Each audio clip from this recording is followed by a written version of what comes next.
thank you to the University of Guelph, City of Guelph, all of you for, one, organizing this event, putting this on, and all coming out tonight. You know, when you talk about what communities are doing to take climate action, Guelph really is at the forefront of any Canadian community, but especially here in Ontario. And I can tell you, I did an interview just literally today with the National Observer asking me, like, what makes Guelph so special? Like, what makes this community so special? Why is this community leading in the clean economy and on climate action? And it's really, I tell everyone, it's because of the people.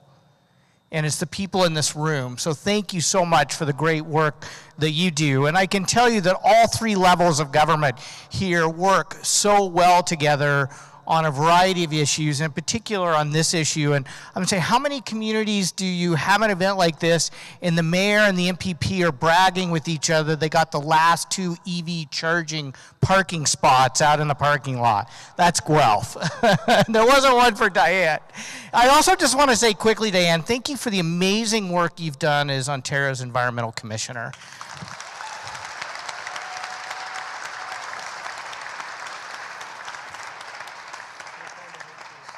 We're just honored to have you here, and you know, what a tragedy in Ontario that in a few months we will no longer have an environment commissioner. And the reports, the knowledge, the information that your office provides for parliamentarians and for the people of Ontario is essential and will be sorely, sorely missed. It's a bit tough right now being a climate advocate in the Ontario legislature. You know, yesterday the Premier predicted that the federal carbon price was going to lead to a recession. And so you can imagine how much media I've been doing today just talking about the fact that the world's top performing economies all have a price on carbon pollution. The 4 top economic provinces in Canada have a price on carbon pollution. Well, Ontario no longer does. You look at Sweden, the country that brought in the first price on carbon pollution. They've hit their GHG targets and have had one of the top performing economies in all of Europe.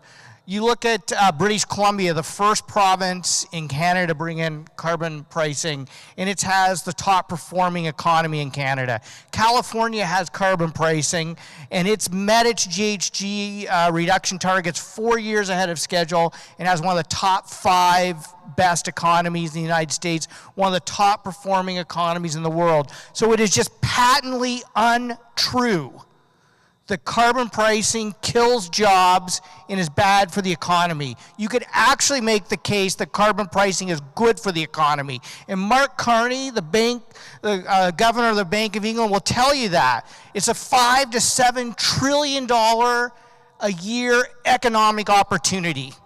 And I want Guelph to lead that in Canada. We're already leading in so many ways, but I would argue that it's essential to our economy. It's essential to our economic health to create a livable future for our children by embracing the clean economy. That's where the jobs are. That's where our future is. And so don't let any politician try to scare you into thinking that we have to choose between jobs or a livable future. Because the jobs of the future, which are available today, are the jobs that lead to a livable future. And the facts show that. And so now we have to have the political will to deliver on it. So I just want to talk about 3 things really quickly, how they relate to the province and to Guelph. So first of all, the foundation for any climate plan that has any credibility whatsoever is to put a price on pollution. And it's simple, basic economics 101. You put a price on something that you don't want and people will do less of it. It's just basic economics. And so I don't want to be too partisan here, but you know, the Conservative Party used to believe in economics, used to believe in markets, and I believe there are still a lot of Conservatives in this province, I know for sure in this community because I've talked to them all the time, who still believe in markets and understand that market mechanisms can help us solve this crisis. The second one is we have to reduce transportation emissions. It's the largest source of GHG pollution in Ontario. And we have a job to do here in Guelph. We have to invest more in transit. We have to invest more in active transportation, making it easier to walk and bike to work. We need the province to get on board with all-day two-way go. You know, not only to help us reduce our pollution, but to actually generate the economic wealth by connecting the communities that exist along this corridor. So we're going to have to get our transportation system in line. Electrifying personal vehicles, so it's not all just transit and cycling and walking. It's also electrifying our own personal transportation. So, you know, one of the car dealers here in Guelph is the largest seller of electric vehicles on a per capita basis of any dealership in Ontario. So we get it here, but we have to have the infrastructure in place, and we have to have the supports to transition there. The second one is buildings. The second biggest source of carbon pollution is buildings, and we have a huge opportunity. And I know there are going to be a number of the groups in the back when you go to the trade fair that are going to talk to you about ways that you can help make your home more efficient. And there still are provincial programs like the Save on Energy program where you can get money back to help you invest in making your home or your apartment or your business more energy efficient.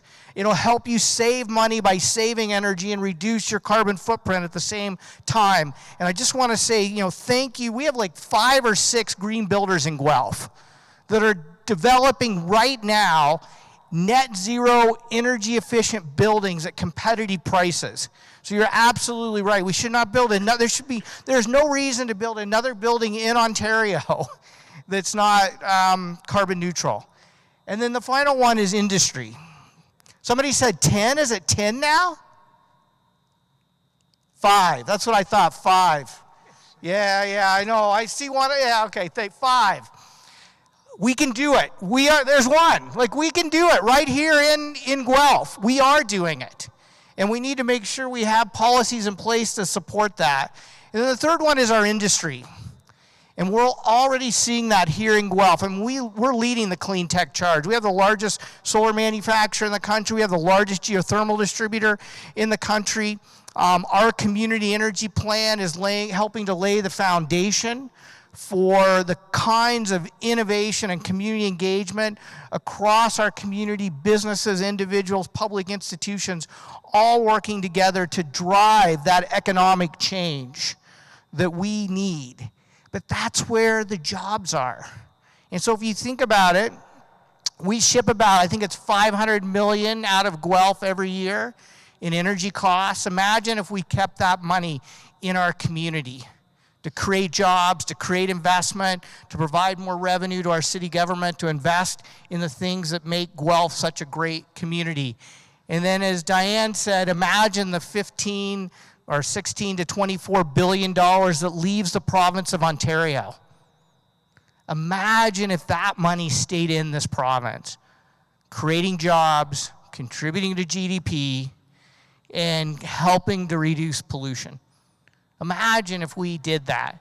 And so, you know what, as far as I'm concerned, when the Premier, you know, stands up for the oil and gas sector, those jobs are somewhere else. The last time I looked, we don't have a lot of big oil and big gas in Ontario, but we have huge capacity for clean energy.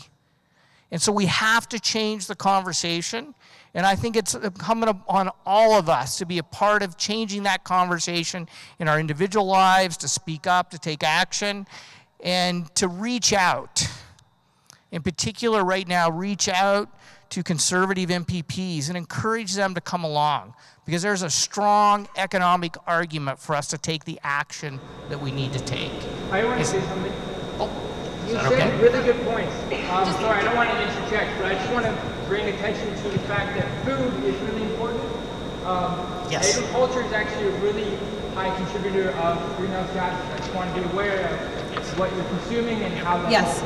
We are have a question period after this. So Thank you. And assumed food was going to come up in the mayor's presentation because the Guelph Smart City Challenge project, I don't want to steal his thunder. But anyway, I'm on a roll here, folks. But I mean, you know, a report just came out the other day. Half of the food grown in Canada is wasted. And Cam's going to talk about some ways we can fix that. Awesome. Thank you, Mike.